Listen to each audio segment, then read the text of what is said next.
Seharian ini menunya, kerajaan Tuhan atas profesiku. Mari kita mempersembahkan pekerjaan kita kepada Tuhan, mumpung di awal-awal tahun. Nah, sepanjang hari saya akan bahas berbagai macam profesi dan tokoh-tokoh Alkitab. Anda bisa catat, nah nanti kalau Anda tidak bisa hadir secara fisik ke gereja, ikuti online-nya, dicicil pelan-pelan.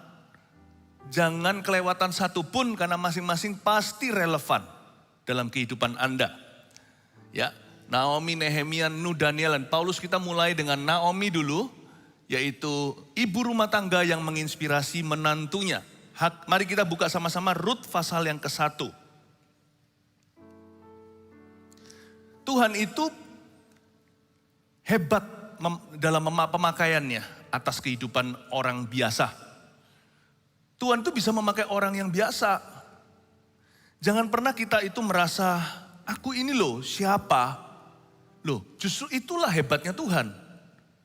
Tuhan memakai seorang ibu rumah tangga loh untuk mengubah sejarah. Kalau Anda adalah orang biasa, saya orang biasa, lalu kita diberikan kepada Tuhan kesempatan untuk menginspirasi orang lain juga yang awal mulanya adalah orang biasa. Tapi kalau orang itu menjadi luar biasa, kita pun luar biasa. Tahu nggak ada orang yang dipakai Tuhan hebat? Mungkin dahulu kala Anda lah guru sekolah minggunya. Kalau di gereja kita nggak ada yang namanya sekolah minggu, tapi gereja anak. Ada seorang anak muda yang nanti suatu hari dia menjadi orang yang sangat berhasil dalam pekerjaannya. Mungkin Anda adalah youth leadernya. Anda adalah ketua CG-nya. Ketua cell group-nya, connect group-nya. Jangan pernah Anda nilai luar biasa itu dari dirimu. Nilai dari orang lain yang Anda dan saya inspirasi. Dan terlebih lagi yang kita bisa inspirasi langsung at home atau di rumah kita. Sesuatu yang unlikely, sesuatu yang tidak lumrah. Seorang mertua menginspirasi menantunya. Padahal loh ya, hubungan ini seringkali yang namanya mertua menantu dalam sinetron pun itu tidak mudah. Tetapi justru dia menginspirasi menantunya yang namanya Ruth. Tapi hari ini Ruth tidak menjadi lakon cerita saya. Dalam khotbah saya mau bahas Naomi-nya. Mungkin Anda bukan ibu rumah tangga, di sini laki-laki termasuk saya. Tapi Naomi relevan buat kita semua. Dia orang biasa.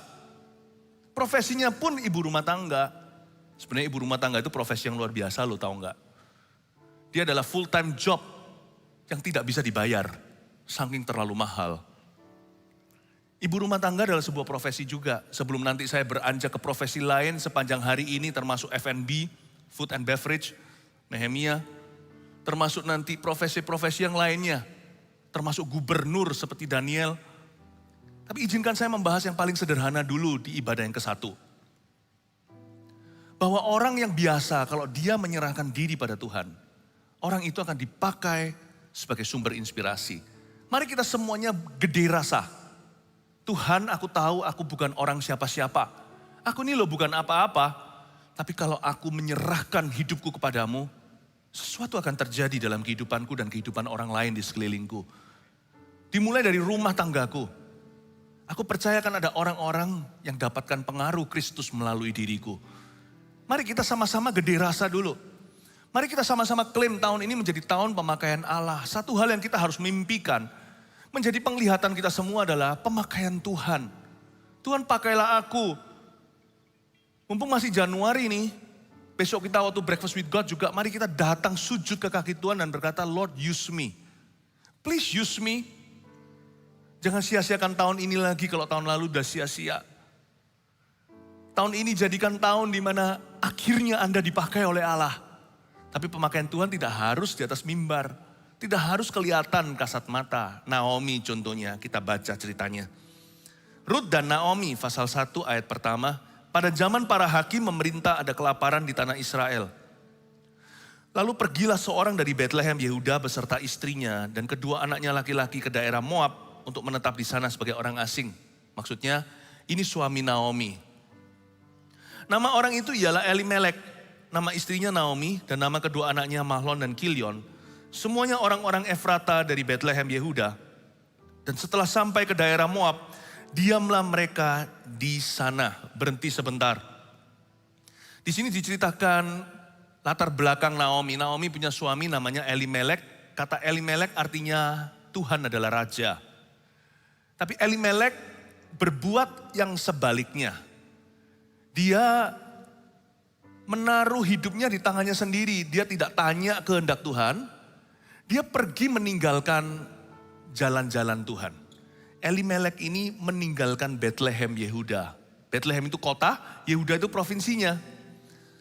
Bethlehem itu di sebelah selatan Israel, itu Israel bawah. Bethlehem itu dekat Yerusalem. Bethlehem artinya rumah roti. Sedangkan Yehuda artinya rumah pujian.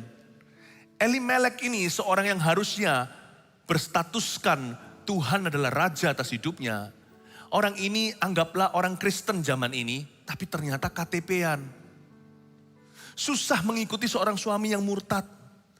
Cerita Naomi ini bukan hanya dia orang biasa, dia beranjak dari sebuah kesalahan. Salah mengambil keputusan sang suaminya. Meskipun Yesus seharusnya adalah raja atas hidupnya di perjanjian lama, tapi dia tidak menjadikan Tuhan sebagai rajanya. Dia ambil keputusan di luar kehendak Tuhan. Dia nggak tanya Tuhan dulu apa yang menjadi kehendakmu.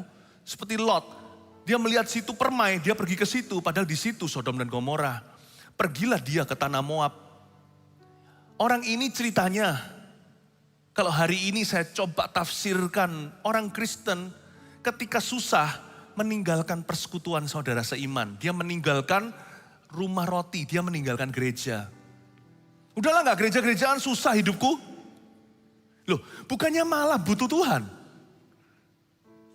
Dia meninggalkan rumah pujian Yehuda. Udahlah gak memuji-muji Tuhan, nyanyi-nyanyi. Emangnya kalau kita memuji Tuhan bisa dapat uang gitu? Kalau aku melayani gitu pasti sembuh? Orang ini tiba-tiba cetek atau dangkal iman. Padahal dia punya nama itu sudah ditakdirkan untuk menjadikan Tuhan sebagai raja atas hidupnya. Papa mamanya Elimelek ini suami Naomi pasti punya ekspektasi yang tinggi ketika punya anak atau bayi. Dia kasih nama Elimelek supaya nanti bayi itu, anak itu nanti waktu beranjak dewasa, termasuk ketika dia menikah, dia akan mengikuti jalan-jalan Tuhan dan menjadikan Kristus rajanya. Betapa kecewa papa mamanya kalau masih hidup ya. Dia malah pergi ke tanah Moab. Untuk dia pergi ke tanah Moab itu perlu usaha yang besar loh. Saya melihat di peta, kalau mau dari Bethlehem Yehuda pergi ke Moab, itu dibutuhkan untuk dia melewati paling tidak 1-2 padang pasir. Dia dengan istri dan kedua anaknya harus melewati Dead Sea atau Laut Mati. Harus melewati sungai Yordan menyeberangi. Jadi ternyata dibutuhkan usaha yang besar untuk meninggalkan Tuhan loh. Tahu nggak? Murtad itu bukan terjadi semata-mata. Kemurtatan itu adalah sebuah usaha. Tidak gampang loh meninggalkan Tuhan, apalagi ada Roh Kudus yang kemanakah aku dapat pergi menjauhi rohmu Tuhan, selalu dikejar-kejar. Ada orang berkata, aku mundur dari Tuhan. Dibutuhkan komitmen untuk mundur loh. Kenapa nggak pakai komitmen yang sama untuk maju? Kenapa nggak pakai komitmen dan usaha jeripaya yang sama untuk mencari Tuhan? Kenapa tidak pakai tenaga atau energi yang sama untuk percaya daripada ragu dan bimbang? Cerita Naomi cukup mengenaskan. Dimulai dari keputusan seorang suami yang salah di hadapan Tuhan. Ada orang berkata, aku bisa dipakai Tuhan kalau kondisi keadaan mendukung saya. Siapa bilang? Seringkali pemakaian Allah dimulai dari sebuah kesalahan. You know, somebody else's mistake could be your God-given opportunity. Kesalahan orang lain bisa menjadi kesempatan ilahi dalam kehidupanmu. Ketika kita melihat orang lain salah, kita tidak berkata, yes, tahu diri, rasain lo. Ketika kita melihat orang lain salah, di situ kita harus memilih. Itu sebuah kesempatan ilahi untuk kita berkata, aku jawab ya Tuhan. Untuk kita mengikuti kehendaknya, lebih sengaja lagi. Jadi saya rasa sulit jadi seorang Naomi. Seperti saya katakan tadi, susah sekali mengikuti seorang pria yang murtad. Makanya suami di sini, kalau Anda mencintai keluarga Anda, carilah Tuhan. Karena diberkatilah keluarga yang kepala keluarganya takut akan Allah. Saya bicara kepada kaum pria. Ya. Blessed is the people that is in such a case, whose God is the Lord. Ada pepatah seperti ini dalam Alkitab berbunyi, diberkatilah bangsa yang begini keadaannya, yang Tuhannya. That God is the Lord is their his God. Kalau Tuhan adalah rajanya. Berbahagialah satu bangsa itu juga setiap unit keluarga, berbahagialah family yang papa atau suami takut akan Tuhan.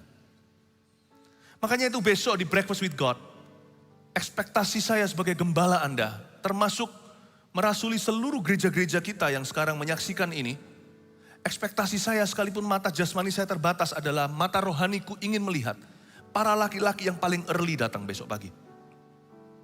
Pria yang datang dulu, sujud di kaki Tuhan dan berkata, aku tidak mau jadi Elimelek kan? Aku mau jadikan kau raja atas tahun 2022.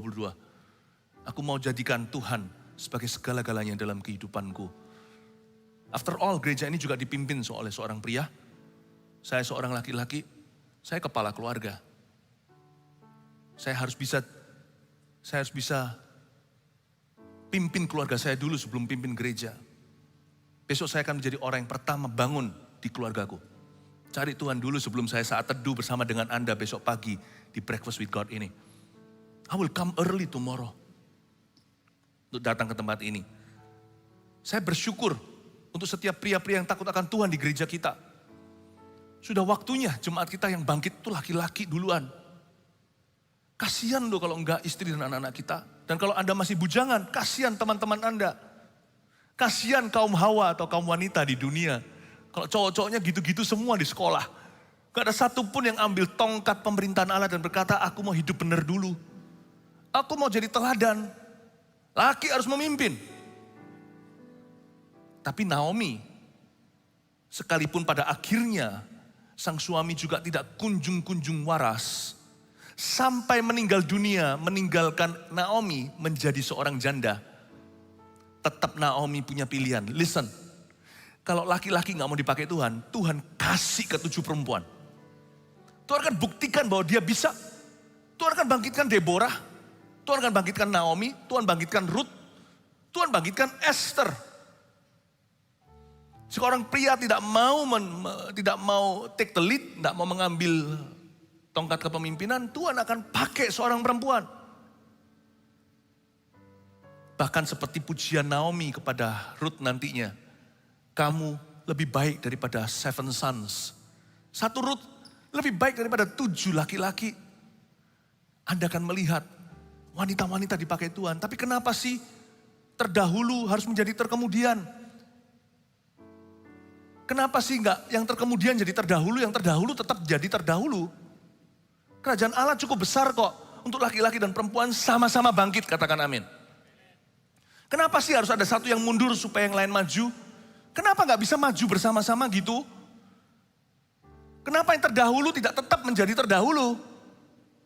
Dan terkemudian menyusul mereka yang mendahului, mereka pun menjadi orang-orang yang didahulukan.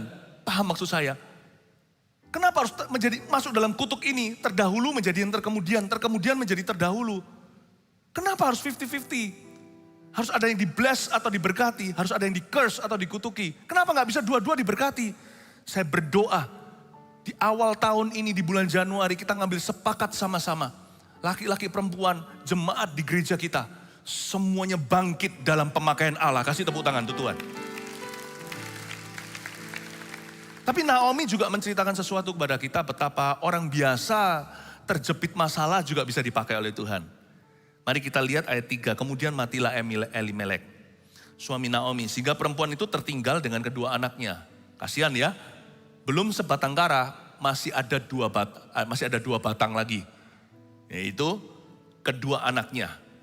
Namun ayat 4, 2 anaknya juga membuat kesalahan. Keduanya mengambil perempuan Moab. Yang pertama bernama Orpa, yang kedua bernama Ruth. Dan mereka diam di situ kira-kira 10 tahun lamanya. Ayat 4 ini bangsa Israel dilarang untuk kawin campur supaya Anda mengerti. Jadi kawin sama orang Moab itu dilarang bagi orang Yahudi.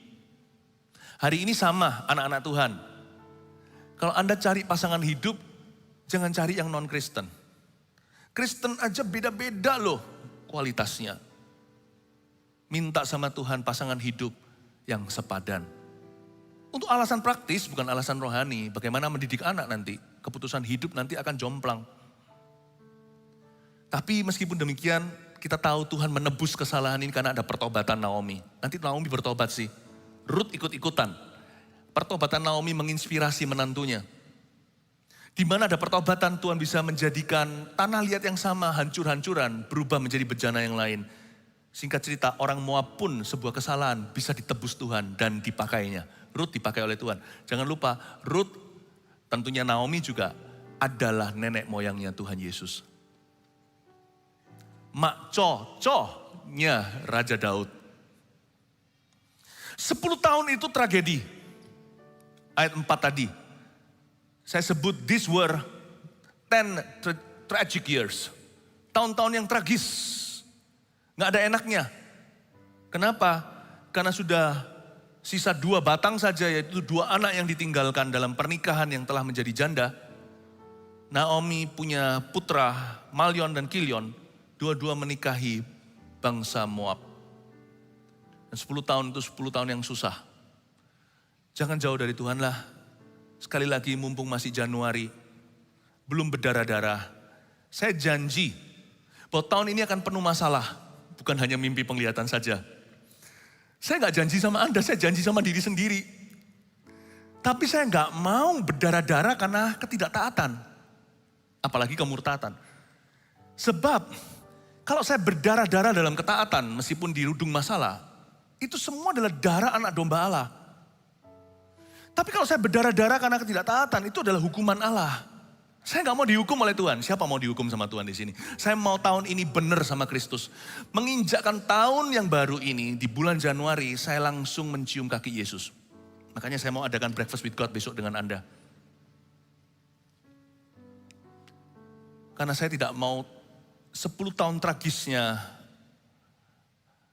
Naomi terjadi di tahun 2022. Saya mau tahun ini menjadi tahun mimpi dan penglihatan. Bukan a tragic year. Bukan tahun yang tragis. Lalu matilah juga keduanya, ayat 5, yakni Mahlon dan Kilion. Sehingga perempuan itu kehilangan kedua anaknya dan suaminya. Kemudian berkemaslah ia dengan kedua menantunya dan ia pulang dari daerah Moab. Sebab di daerah Moab ia mendengar bahwa Tuhan telah memperhatikan umatnya dan memberikan makanan kepada mereka. Wow, ayat 6. Kemudian berkemaslah ia atau Naomi dengan kedua menantunya. Inilah pertobatan. Tanah Moab itu kan dia jauh dari tanah perjanjian. Kan di luar kehendak Tuhan. Mereka sengaja melawan arus. Seperti Yunus pergi ke Niniwe. Bukannya ke Niniwe, dia malah bertolak belakangan, mengambil arah yang berlawanan. Tapi kemudian berkemaslah ia dari daerah Moab, Naomi dengan kedua menantunya. Meskipun ini secondary sin, dosanya Naomi adalah dosa yang kebawa. Keputusan kan di laki-laki, tetapi Naomi juga pergi kan, termasuk dia berdosa sama Tuhan. Kita bisa memulai karir kita sebagai pendosa, tapi kalau kita bertobat, Tuhan akan menuntun kita dalam rencananya. Pertobatan itu bukan jadi sempurna atau santo dan santa dalam semalam. Pertobatan itu begini, misalkan kalau sebelah situ itu adalah dosa, sebelah sini adalah Tuhan. Inilah pertobatan, coba lihat saya ya. Ini pendosa, kita berjalan menjauhi dan membelakangi Tuhan.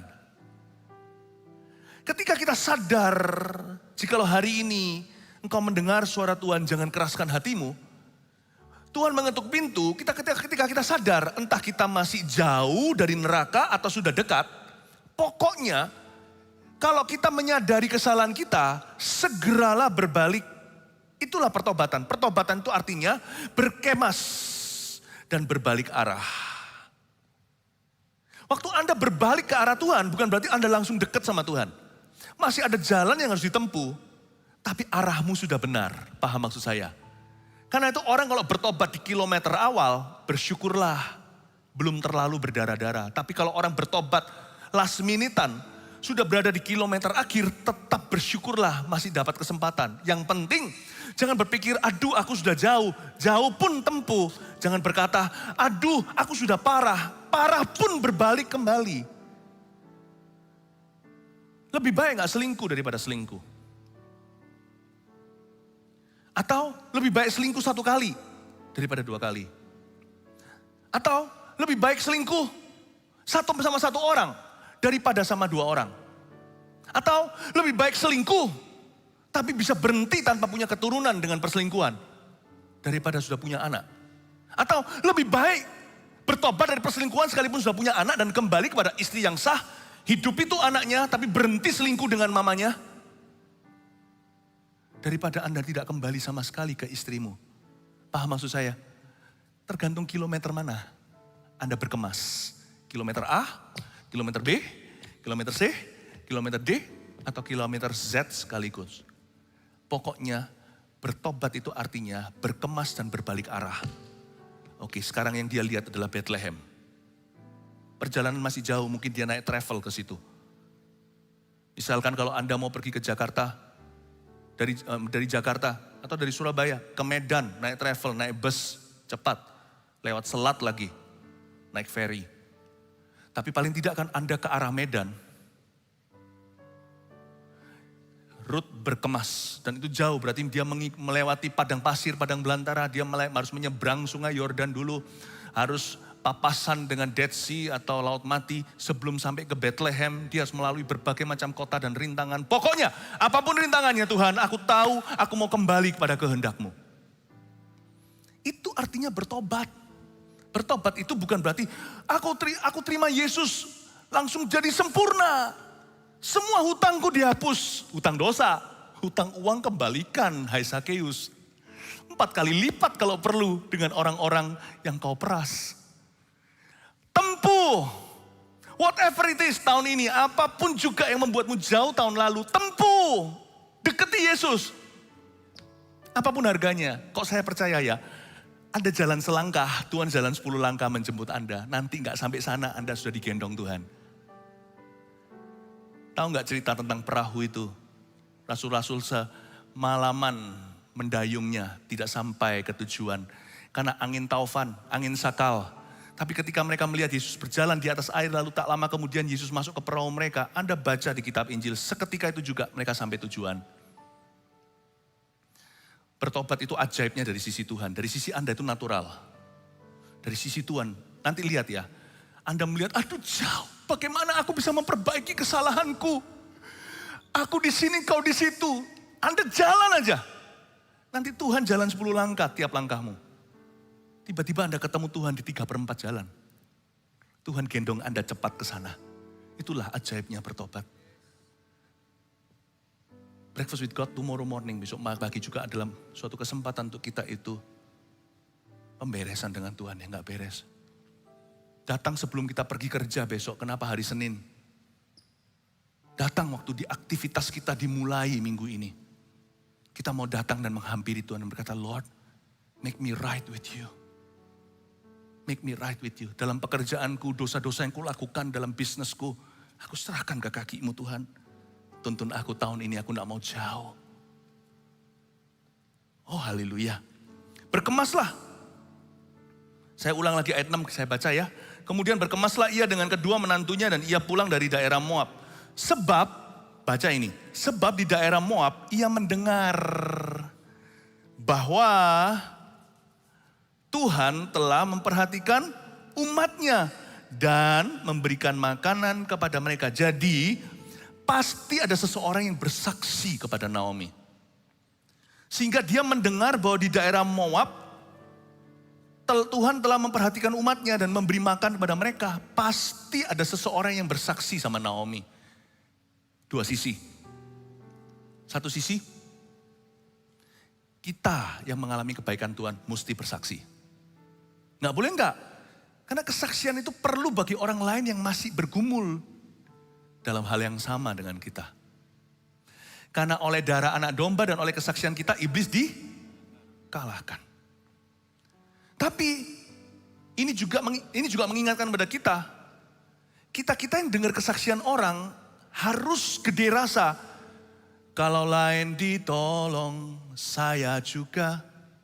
Tangannya terbuka, menunggulah, tak tersembunyi kuasa Allah. Naomi tidak hanya mendengar, kalau orang lain mendengar, bagus-bagus. Itu hanya kecapan-kecapan hati aja. Kalau kita mendengarkan kesaksian orang, kita berkata, good. Itu you, bukan me. Nah, di situ percuma, sia-sia kesaksian orang itu kau dengarkan. Naomi gak hanya berhenti sampai mendengar kesaksian. She actually set out. Dia sesungguhnya meresponi kesaksian itu dengan dia ambil langkah ke Tuhan. Kalau orang lain ditolong, saya juga. Di Bethlehem ada roti kan? Aku akan pergi ke situ. Berkemaslah ia. Makanya di ayat berikutnya dikatakan, maka berangkatlah ia dari tempat tinggalnya itu bersama-sama dengan kedua mantunya ketika mereka sedang di jalan untuk pulang ke tanah Yehuda. Anda baca itu ayat 7 ya. Maka berangkatlah ia. Jangan hanya kita mendengar kesaksian orang lain. Kita harus ingin untuk mengambil bagian dalam kesaksian itu dengan mengalaminya sendiri. Kalau orang lain sembuh, saya juga. Kalau orang lain ditolong, saya juga. Itu yang disebut maka berangkatlah ia. Sedangkan yang lainnya hanya kecapan saja mendengarkan kesaksian sambil berkata, ya, bagus ya. Tapi Naomi melakukan sebuah tindakan. Iman tanpa perbuatan itu mati. Jadikan kesaksian orang lain yang mengena di hidupmu itu menjadi inspirasimu. Ambil sebuah sikap hati, ambil posisi untuk ambil bagian dalam pekerjaan Tuhan di Bethlehem. Jangan hanya berkata orang lain ditolong, kapan saya? Saya juga. Kalau kalian mengalami ini, aku mau ambil bagian dalam berkat itu. Aku tidak mau hanya berdiri di sini melihat kalian melayani, Anda semua melayani. Aku mau take part in it. Aku mau ambil bagian di situ. Ada banyak berkat yang tidak bisa diwakilkan. Kecuali Anda sendiri step out. Mengambil langkah kaki, keluar dari perahumu dan berjalan di atas air dengan Yesus. Ada berkat yang tidak bisa diwakilkan. Anda harus mengulurkan tangan dan mengambil bagian. Baik itu pelayanan, baik itu bicara tentang iman, mujizat Allah, mengklaim sesuatu terjadi, melangkah dan melihat kemuliaannya, atau terlibat dalam sebuah kegerakan ilahi. Ada hal-hal yang tidak bisa diwakilkan yang Anda sendiri harus melangkah kaki, ulurkan tangan, buka hati. Tapi ini juga sebuah pesan buat kita semua. Entah siapa yang bersaksi sama Naomi. Pokoknya Naomi mendengar kalau di Bethlehem umat Allah di take care oleh Tuhannya. Hidup kita itu harus demikian rupa menginspirasi orang. Sehingga orang lain itu kepingin ikut Tuhan gara-gara kita. Entah siapa itu, unsung hero atau pahlawan yang tidak dinyanyikan. Saya nggak tahu siapa yang bersaksi sama Naomi, orang itu saya acungi jempol saya. Orang itu berhasil membuat seorang yang sudah murtad jauh dari hadirat Allah. Orang yang telah meninggalkan rumah roti, rumah pujian. Orang yang sudah meninggalkan gereja dan persekutuan saudara seiman. Gara-gara lihat hidup orang itu jadi kangen pulang. Bayangkan. Hidup kita itu harus menginspirasi orang lain demikian rupa. Sampai orang lain yang murtad mau kembali kepada Tuhan. Gara-gara lihat hidup kita. Kalau enggak kan kalau Anda baca ini, kalau kita enggak renungkan sungguh-sungguh, kita kira Naomi mungkin baca koran. Zaman itu belum ada koran. Zaman itu belum ada internet news. Zaman itu belum ada dunia dalam berita, belum ada televisi. Jadi pasti ada seorang pribadi, 2 orang, 3 orang yang bersaksi sama Naomi. Atau yang Naomi dengar secara tidak langsung kehidupan mereka. Dan waktu Naomi observasi, dia berkata, aku mau Allah Israel lagi dalam hidupku. Pertanyaan saya adalah hidupmu dan hidupku sudah menjadi inspirasi belum buat orang lain? Atau gara-gara kita orang tidak mau kenal Tuhan? Atau gara-gara kita orang jadi muak sama gereja? Atau gara-gara kita orang jadi tidak mau terima Injil. Atau gara-gara kita, orang mundur dari Tuhan Yesus. Orang Kristen kok gitu, orang Kristen kok makan uangku, orang Kristen kok menipu, orang Kristen kok istrinya 2, orang Kristen kok... Apakah hidup kita malah sebaliknya? Menjadi inspirasi setan. Mari kita berdoa tahun ini, hidup kita menjadi inspirasi Roh Kudus. Gara-gara kita punya kehidupan, gara-gara orang lihat hidup kita, mereka yang murtad pun mau kembali. Mereka tidak sungguh-sungguh mau berapi-api. Belum lagi berinteraksi, baru lihat hidup gitu aja berkata, aduh aku mau Tuhannya orang itu. Dan ternyata itu menular. Sebentar lagi yang gituin adalah Ruth terhadap Naomi. May your God be my God. Ini orang ateis loh ya, orang Moab, penyembah berhala. Ruth salah satunya. Kita baca berikutnya ayat yang ke-8. Berkatalah Naomi kepada kedua menantunya itu, pergilah, pulanglah masing-masing ke rumah ibunya. Tuhan kiranya menunjukkan kasih-Nya kepadamu, seperti yang kamu tunjukkan kepada orang-orang yang telah mati itu, dan kepadaku. Kenapa diusir dua menantunya? Menurut saya, Naomi sangat baik untuk melakukan ini. Sangat tidak egois, dia berkata, aku tidak bisa tanggung kamu lebih baik pulang ke kampung halamanmu, kamu bisa kawin lagi. Karena hukum di Israel atau terhadap orang Yahudi ada hukum Taurat. Janda yang mati harus menikah dengan saudara suaminya. Yang masih single tentunya. Dan semua anaknya Naomi kan sudah meninggal. Dan kalau dia tidak bisa memberi lagi keturunan, maka mereka harus janda seumur hidup. Naomi gak apa-apa udah tua, tapi gimana dengan Ruth dan Orpah? Mereka kan harus menikah. Jadi Ruth itu melepaskan mereka itu seperti orang kongsian. Lalu sudah merugi, dibalikkan modalnya dan berkata, sudah jangan kongsian sama saya. Itu orang berbesar hati. Mengembalikan semua yang bisa sebelum merugi, silakan kamu pergi meninggalkan aku. Biasanya enggak, kalau orang rugi, ajak kongsiannya rugi sekalian. Naomi itu kelihatan pertobatannya untuk dia berkemas. Dia mau benar itu masih jauh, tapi sudah betul sama Tuhan Yesus. Orang itu enggak usah jadi suci dulu. Orang itu bisa jadi benar.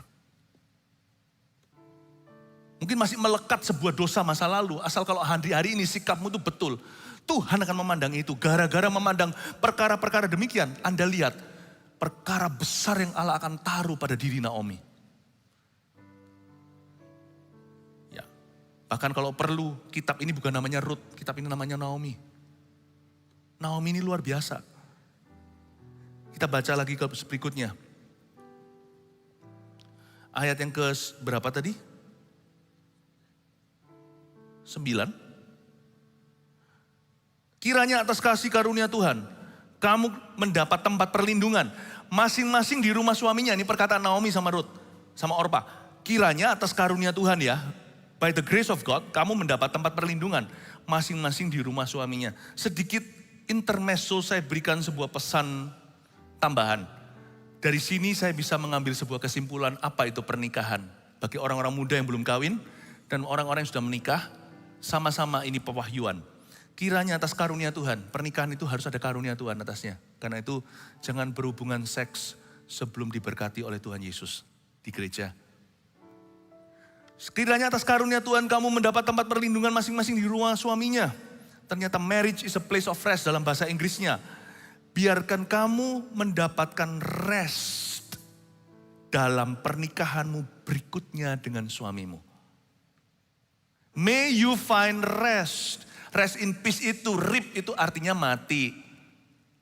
Tapi pernikahan harusnya menjadi rest at home. Tapi banyak orang pernikahannya seperti neraka di bumi. Entah karena mereka itu melanggar karunia Tuhan sebelum diberikan, atau setelah diberikan karunia Tuhan itu diinjak-injak, atau enggak merasa enggak butuh sama Tuhan. Pokoknya kalau kita libatkan Tuhan dalam rumah tangga kita, rumah kita itu akan menjadi rumah istirahat. Tempat di mana kita itu bisa rasa peace dalam pernikahan itu bukan berarti tidak ada gejolak ya. Bukan berarti tidak ada konflik. Ada konflik, tapi konflik itu tidak menghancurkan.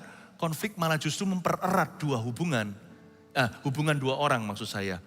A place of rest, a place of peace, and a place of refreshment. Itulah pernikahan. Tempat kita disegarkan. Ya, sekedar saya berikan sebuah pewahyuan tambahan. Itu maksudnya maksudnya Naomi bilang gitu sama Rut adalah, Orpa dan Rut, menikahlah dengan benar. Minta karunia Tuhan. Kalian orang Moab, tapi hari ini mama sudah kembali sama Tuhan Allah Israel. Mama ingatkan, hanya dengan berkat karunia Allah Bapa saja. Kalau Anda lihatlah hidup kita kan, 10 tahun tragis, papa mati, suami kalian pun meninggal dunia. Kalian lihat tragisnya, Rut dan Orpa, jangan pernah hidup tanpa karunia Allah. Go and may you find peace in your next marriage. Biarkan kamu mendapatkan damai sejahtera dalam pernikahanmu berikutnya. Saya ingin katakan yang sama untuk semua orang yang mau menikah. May you find peace. Atau yang sudah menikah, ayo cepat datang pada Tuhan lagi, kembali dari segala kesalahan, kekerasan hati, pertengkaran. Supaya ada peace at your home, di rumahmu. Ayat 9 dulu, lalu diciumnya mereka, tapi mereka menangis dengan suara keras. Ayat 10, dan berkata kepadanya, tidak, kami ikut dengan engkau pulang pada bangsamu. Tapi Naomi berkata, pulanglah anak-anakku, mengapakah kamu turut dengan aku? Bukankah tidak akan ada lagi anak laki-laki yang kulahirkan untuk dijadikan suamimu nanti? Pulanglah anak-anakku, pergilah, sebab sudah terlalu tua aku untuk bersuami. Seandainya pikirku ada harapan bagiku. Dan sekalipun malam ini aku bersuami, bahkan sekalipun aku masih melahirkan anak laki-laki, masakan kamu menanti sampai mereka dewasa?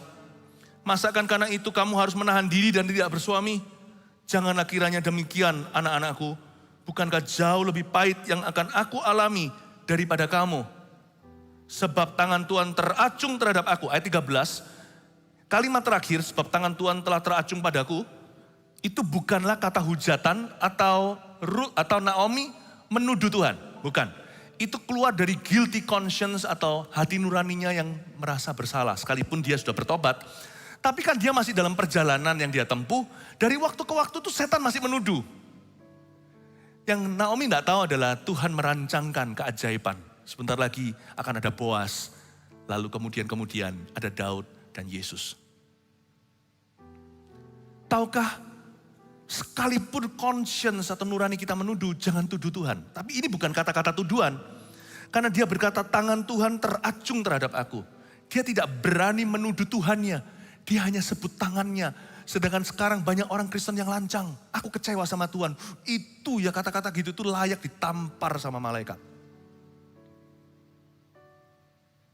Mungkin kata-kata saya keras. Mendingan gembala yang keras daripada Anda berhadapan dengan malaikat. Gak ada orang satupun di hidup ini, Kristen atau bukan, yang berhak berkata aku kecewa sama Tuhan. Jangan serang pribadinya. Orang Yahudi aja gak berani menyebut God itu God, gitulah kalau bahasa Inggrisnya. O-nya dihilangin mungkin. Dia gak berani menyebut, kenapa? Kata Yahweh, YHWH gitu. Karena dia gak berani menyebut nama lengkap Tuhan dengan semua diejakan. Dia takut, dia lancang kata-katanya itu loh.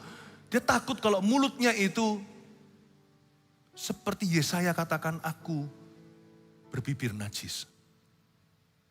Kata itu terlalu indah diucapkan di mulut kita. Kita aja gak berhak sebenarnya sebut namanya. Too holy. Apalagi dikit-dikit, ya Tuhan, ya Tuhan. Ngawur loh. Jangan sebut nama Allah dengan sembarangan. Ngawur. Menurut saya orang Kristen dalam dunia kasih karunia lupa diri bahwa kita itu gak berhak loh sebut namanya. Kita harus belajar dari orang Yahudi dalam hal ini. Aku kecewa sama Tuhan. Aduh.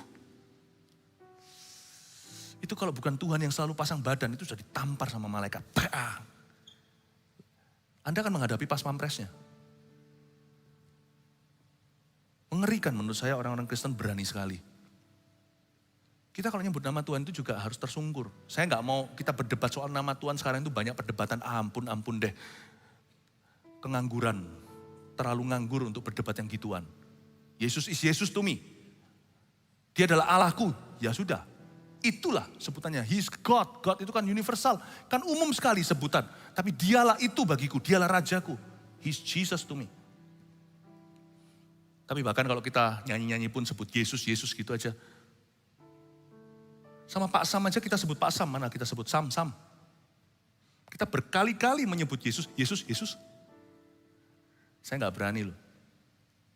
Kalau sekali-kali lewat ya nggak apa-apa. Puji-pujian kan juga ada banyak. Yesus engkaulah Raja, nggak apa-apa. Nggak usah tambahin, nggak cocok itu dengan notnya. Tuhan Yesus engkaulah Raja, nggak cocok. Sebutan-sebutan aja dalam pujian aja membuat kita kadang-kadang agak sedikit lost.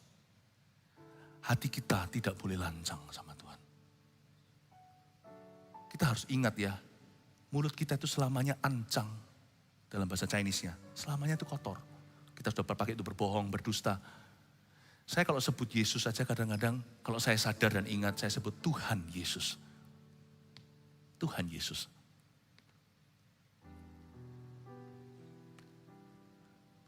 Bayangkan, dia berkata sebab tangan Tuhan teracung terhadap aku. Mungkinkah dia merasa bersalah, Bapak Ibu Saudara? Bukan karena dia yang membawa keluarganya ke Bethlehem itu keputusan laki-laki. Membawa keluarganya ke Moab itu keputusan pria. Tetapi mungkinkah Naomi itu merasa bersalah karena marrying off atau mengizinkan pernikahan anak-anaknya dengan orang Moab. Karena kalau bicara soal hubungan, relationship, mama sangat berpengaruh, ya kan? Ibu itu sangat-sangat instrumental. Nanti anak lakinya itu jadi sama siapa? Karena biasanya seorang mama yang paling khawatir menantu perempuannya seperti apa. Kok dia tidak menentang itu? Makanya mungkin ada guilty conscience-nya, ada perasaan bersalah. Bapak Ibu Saudara, ingat ya, orang bisa berdosa dan cuci tangan. Remember, you cannot wash off your conscience. Hati nuranimu itu tidak bisa dicuci. Hanya bisa dengan bertobat. Nurani itu akan mengejar kita sampai deathbed, sampai kepada ranjang kematian kita. Dan Naomi berkata, tangan Tuhan teracung sama aku, dia jalan. Tapi dia gak berani menyebut Tuhan. Dia bilang tangannya. Tapi memang benar, Allah tidak memberinya berkat, tidak ada favor, tangan menekan, bukan tangan yang menopang. Tapi karena dia jatuh tak sampai tergeletak, sebab Tuhan menopang tangannya, iya. Tapi tangan Allah tidak mendukungnya. Jangan pernah kita mengharapkan tangan Tuhan mendukung kita kalau kita melakukan apa yang di luar kehendaknya. Makanya itu saya mau terlebih dahulu cari kakinya. Supaya tangannya menyertai, jangan cari tangannya. Karena orang bisa manipulasi, manusia bisa motivasi.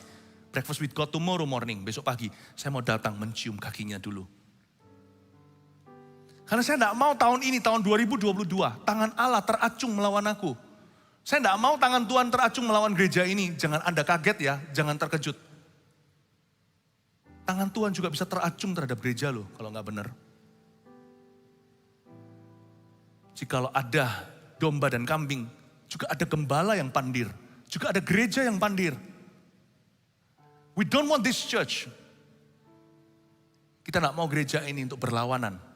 Tapi gereja ini ditopang oleh Tuhan. Kasih tepuk tangan untuk Tuhan Yesus.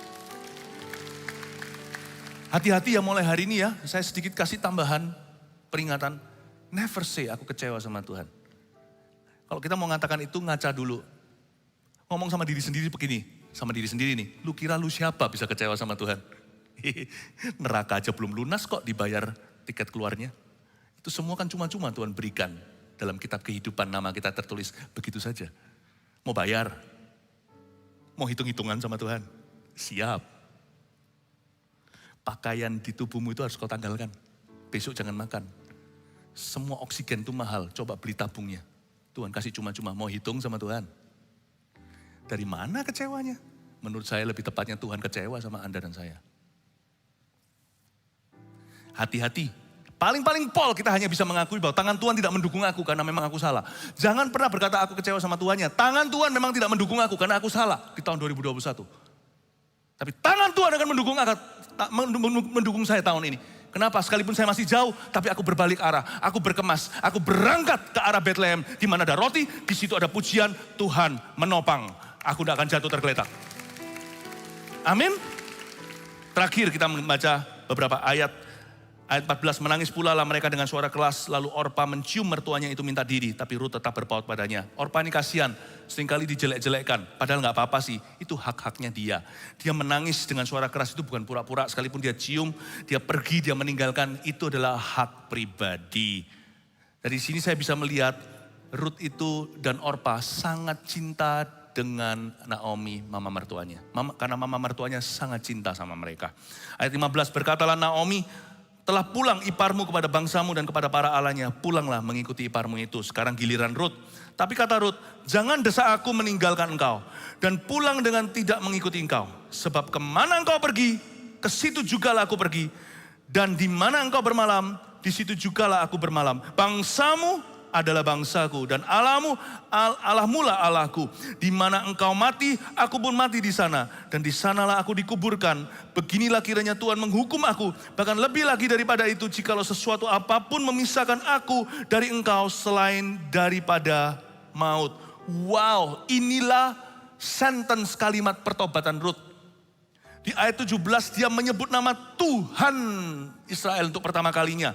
Dengan menyebut beginilah kiranya Tuhan menghukum aku. Kata Tuhan ini dalam bahasa Ibrani. Pertama kali, sebelumnya 10 tahun jadi menantu. Hubungan menantu dengan mertua, Rut tidak pernah tergerak sama sekali untuk menerima Allah Israel. Why? Karena kompromi Naomi tidak pernah menginspirasi. Tahukah Anda banyak orang itu salah kaprah.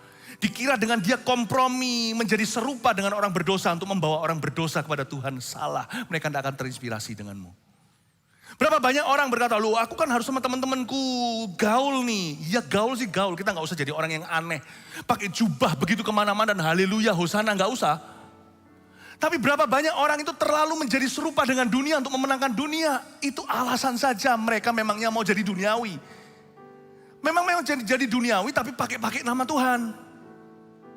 Tahukah bahwa inspirasi kita itu bukan datang dari kompromi.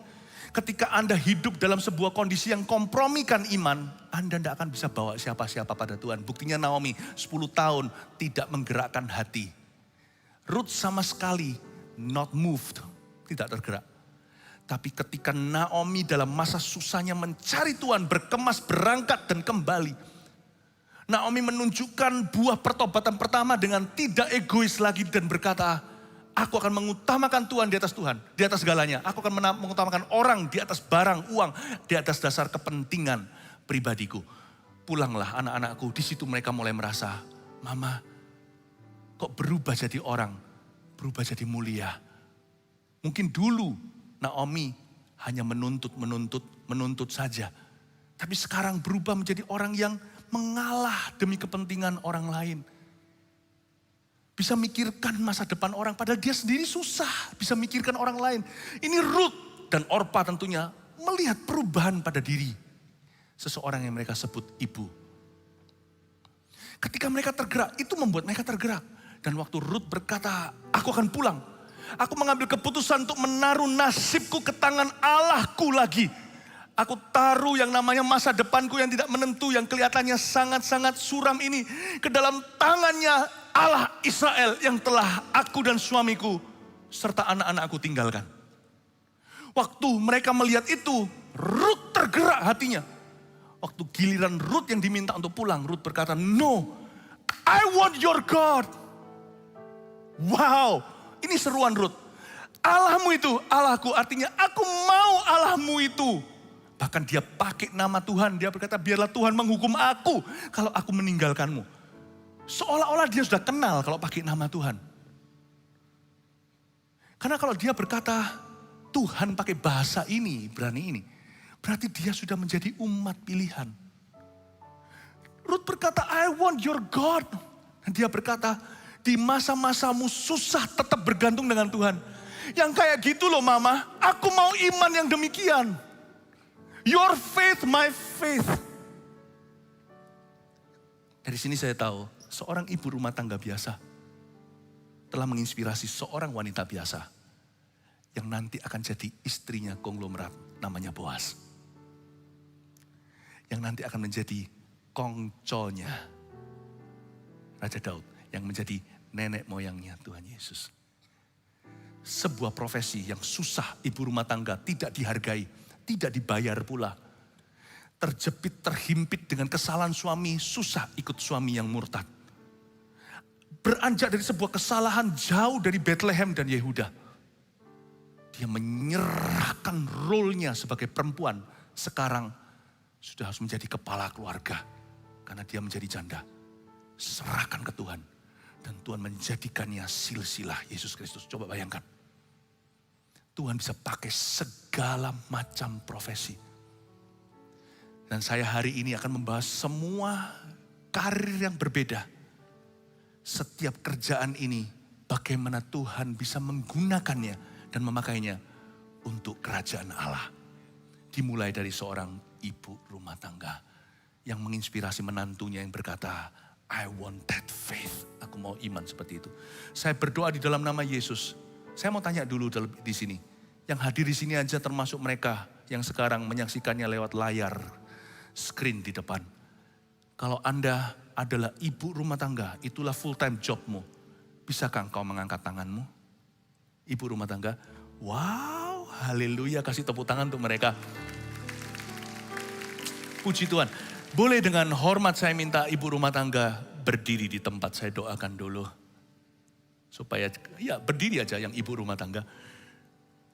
Coba Anda lihat, sebagian besar gereja kita ini ibu rumah tangga, coba lihat ini. Belum lagi yang tidak di sini hadir, tapi yang sekarang menyaksikannya lewat live streaming. Oh haleluya, sekali lagi kita berikan kepada mereka support. Angkat tanganmu, Tuhan Yesus hamba berdoa, urapi ya Tuhan, Naomi, tapi jangan jadikan mereka janda. Tapi kalau mereka sudah ada yang menjadi seorang janda, Tuhan adalah suami bagi yang tidak bersuami, ayah bagi yang tidak punya papa. Tuhan Yesus hamba berdoa, setiap profesi ya Tuhan kami bisa mempersembahkannya untuk kerajaan Allah. Oh kerajaan Tuhan datang atas profesiku. Ibu rumah tangga adalah profesi yang mulia. Hamba berdoa ya Tuhan Yesus pertama-tama atas yang langsung relevan dengan cerita ini. Belum lagi setiap kami juga merasa relevan dengan Naomi. Karena Naomi adalah orang biasa yang dipakai Tuhan untuk perkara-perkara yang ilahi. Kami berdoa di dalam nama Yesus, kau pakai mereka, urapi ibu-ibu ini di dalam nama Tuhan Yesus Kristus untuk tahun 2022 menjadi tahun di mana mereka menginspirasi orang lain. Termasuk mereka yang live streaming sekarang. Tuhan urapi, tidak ada jarak dalam hadirat Allah. Terimalah urapan yang baru dalam nama Yesus. Haleluya. Amin. Beri tepuk tangan untuk Tuhan. Mari kita semua bangkit berdiri.